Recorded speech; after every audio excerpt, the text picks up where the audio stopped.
السلام علیکم ورحمۃ اللہ وبرکاتہ۔ رابعہ نحو استثناء کی بحث ہم لوگ کافی حد تک پڑھ لیے ہیں۔ اس کی صرف ایک صورت باقی رہ گئی تھی، الا کے بعد جو مستثنیٰ ہوتا ہے۔ الا کے بعد جو مستثنیٰ ہوتا ہے، میں نے آپ لوگوں کو بتایا تھا کہ دو صورتوں میں وجوبی طور سے الا کے بعد مستثنیٰ منصوب ہوتا ہے۔ ایک صورت تو یہ ہے کہ وہ کلام تام اور کلام موجب میں مستثنیٰ ہو۔ تام اور موجب تو آپ لوگ سمجھتے ہی ہیں، کل میں نے اس کو سمجھا دیا تھا، اور اس سے پہلے بھی استثناء کی بحث میں آنے والی اصطلاحات کا تذکرہ کر دیا تھا، اس کو سمجھا دیا تھا۔ دوسری چیز ہے کہ کلام تام ہو اور کلام غیر موجب، لیکن مستثنیٰ منہ سے مقدم ہو، تو ایسی صورت میں بھی الا کے بعد مستثنیٰ وجوبی طور سے منصوب ہوگا۔ ایک ہوتا ہے کلام مفرق، اسے بھی سمجھ چکے ہیں آپ۔ کلام مفرق کیا ہے کہ جس میں نہ تو مستثنیٰ منہ ذکر ہو اور نہ ہی وہ کلام موجب ہو، یعنی وہ غیر موجب ہو۔ کلام غیر تام اور کلام غیر موجب کو مستثنیٰ اگر اس میں الا کے بعد ہے لفظ تو اس کو مستثنیٰ مفرق کہا جاتا ہے۔ کیوں کہا جاتا ہے؟ کیونکہ الا اپنے سے پہلے والے عامل کو اپنے سے بعد والے معمول کے لیے راستہ فارغ کر دیتا ہے، خالی کر دیتا ہے، اسی وجہ سے اس کو مستثنیٰ مفرق کہا جاتا ہے۔ یہ چیز آپ اچھی طرح سے سمجھ گئے ہیں۔ اب ایک ہے جس میں الا کے بعد مستثنیٰ کو دو صورتیں جائز ہیں مستثنیٰ کے لیے۔ وہ کیا ہے؟ کلام تام ہو اور کلام غیر موجب ہو، اور ترتیب صحیح ہو، یعنی مستثنیٰ منہ پہلے ہو اور مستثنیٰ بعد میں ہو۔ جیسے ما قام الناس الا حامد، تو اس کی دو شکلیں بنتی ہیں، یا تو مستثنیٰ متصل ہوگا اور یا تو مستثنیٰ منقطع ہوگا۔ مستثنیٰ یا تو متصل ہوگا یا مستثنیٰ منقطع ہوگا۔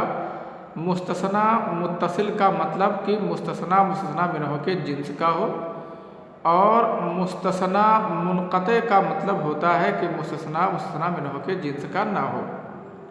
جیسے جاء الناس الا زیدن، یہاں آپ زید دیکھ رہے ہیں، ناس کے جنس کا ہے، اور جاء الناس الا حمارا کہہ دیا جائے تو یہ مستثنیٰ منہ کے جنس کا نہیں ہے، مستثنیٰ منقطع ہے۔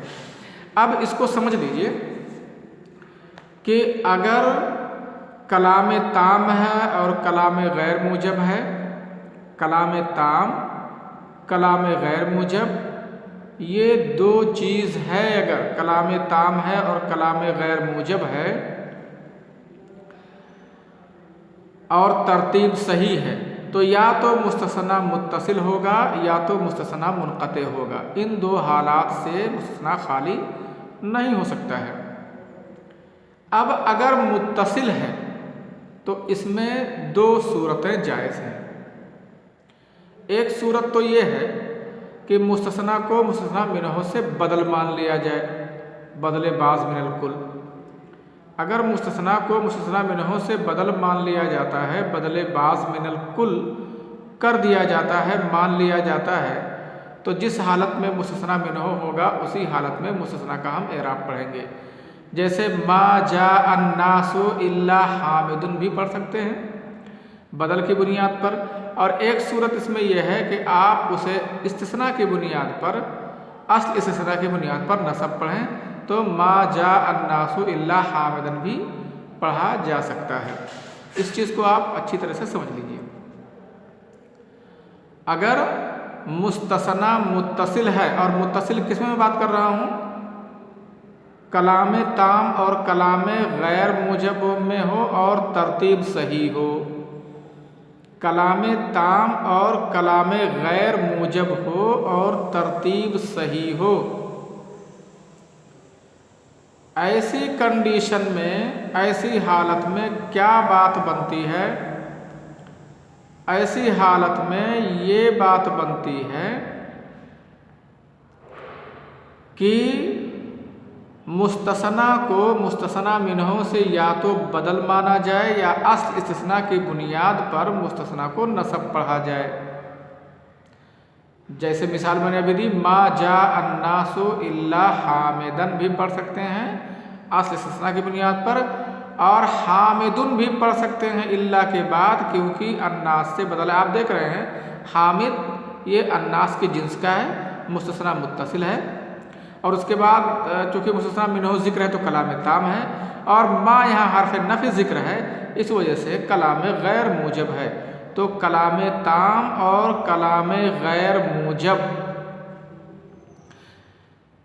میں ہو اور ترتیب صحیح ہو، تو ایسی کنڈیشن اور ایسی صورت میں دونوں پڑھ سکتے ہیں۔ اچھا، اگر مستثنی منہ اتفاق سے عامل کی وجہ سے منصوب ہو تو دونوں صورت میں الا کے بعد منصوب ہوگا۔ جیسے ما رأیت الناس الا حامدا ہی پڑھا جائے گا، چاہے اس کو الناس سے بدل مانا جائے تب بھی حامدا پڑھا جائے گا، یا اصل استثناء کی بنیاد پر نصب پڑھا جائے تب بھی اس کو حامدا ہی پڑھا جائے گا۔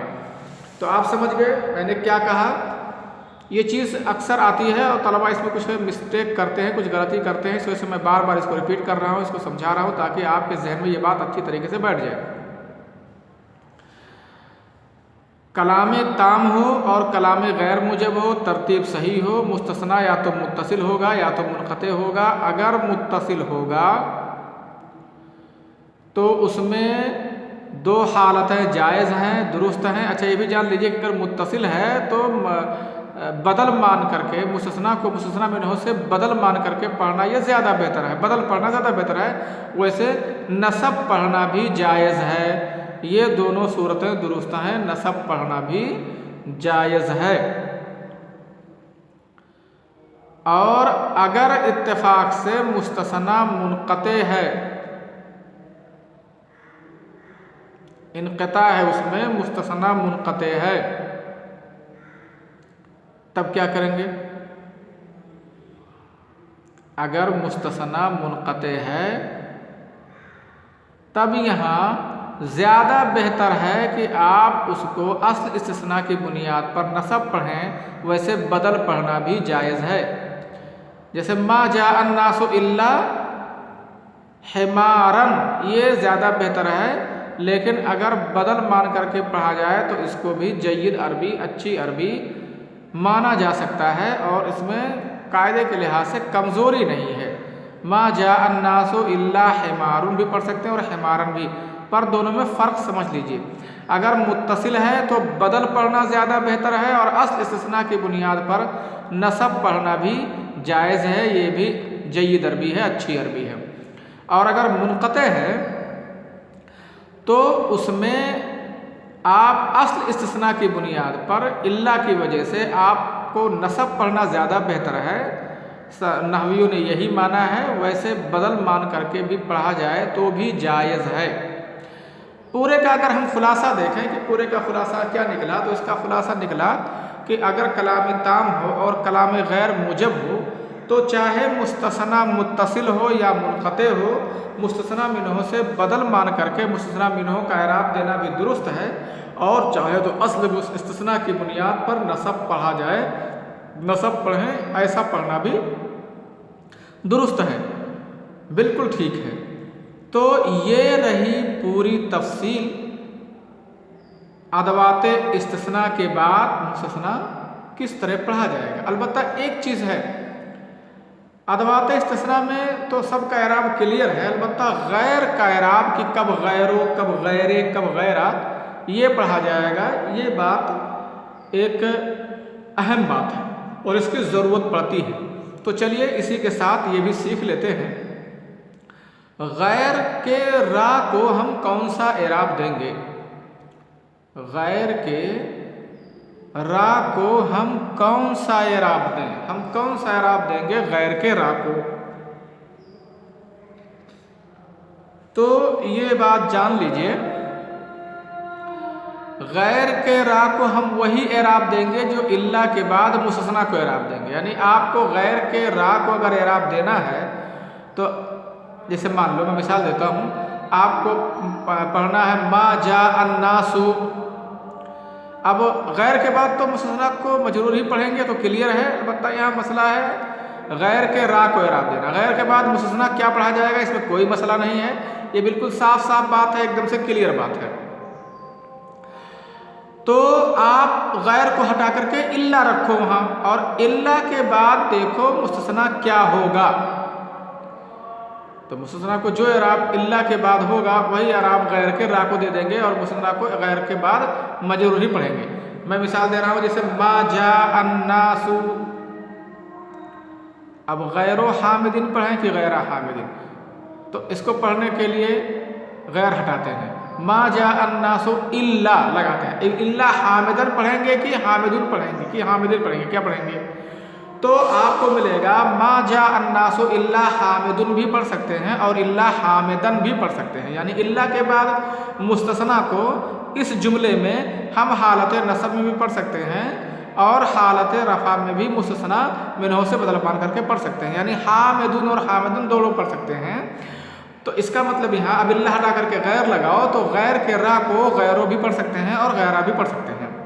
اس طرح اگر ہو جاء الناس، اب غیر و حامدن کی غیر حامدن، یہ نہیں سمجھ میں آ رہا ہے کہ کیا ہے، تو آپ غیر و ہٹاؤ الا لگاؤ. جاء الناس الا حامدن ہی پڑھیں گے، کیونکہ آپ جانتے ہیں، پڑھ چکے ہیں کہ الا کے بعد مستثنا کلام تام اور کلام موجب میں ہو تو الا کے بعد مستثنا وجوبی طور سے منصوب ہوتا ہے.